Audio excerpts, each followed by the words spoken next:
সুপ্রিয় ভিউয়ার্স, আসসালামু আলাইকুম। আশা করি আপনারা সবাই ভালো আছেন। তো আজকে আপনাদের সাথে আমি কথা বলবো নাইট ক্রিমের বিষয়ে। নাইট ক্রিম আসলে ত্বকের জন্য কতটা উপকারী এবং কতটা ক্ষতিকর। মূলত যাদের ত্বকে অ্যালার্জির পরিমাণ বেশি, তাদের নাইট ক্রিম এড়িয়ে চলাটাই সবচেয়ে বুদ্ধিমানের কাজ। সেই ক্ষেত্রে আপনি নাইট ক্রিম ইউজ করতে পারবেন ন্যাচারাল ক্রিমের ভিতর যেগুলা সেগুলা। অতিরিক্ত কড়া ক্রিম ব্যবহার না করাটাই ভালো এবং ত্বকের জন্য এটা চরম ক্ষতিকর।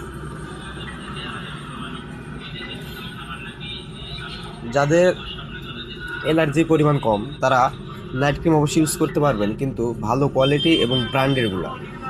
বর্তমান বাজারে এলোমেলো বহুত কোম্পানির নাইট ক্রিম পাওয়া যাচ্ছে, যেগুলো ব্যবহার করা ত্বকের জন্য চরম ক্ষতিকর। এজন্য সবার উচিত এই জিনিসগুলো মেনে চলা। অনেকে দেখা যায় অল্প দিনে ফর্সা করার জন্য নাইট ক্রিম পোড়া কোয়ালিটিগুলো ব্যবহার করে থাকেন, যার কারণে দেখা যায় ত্বকে বিভিন্ন ধরনের সাময়িকভাবে আপনার ফেস ক্লিয়ার বা পরিষ্কার হলেও এটা দেখা যায় ব্যবহার করা বাদ দিলে মুখে মেস্তার রকম একটা ভাব পড়ে যায়, যার কারণে এটা ত্বকের জন্য চরম ক্ষতিকর প্রভাব ফেলে।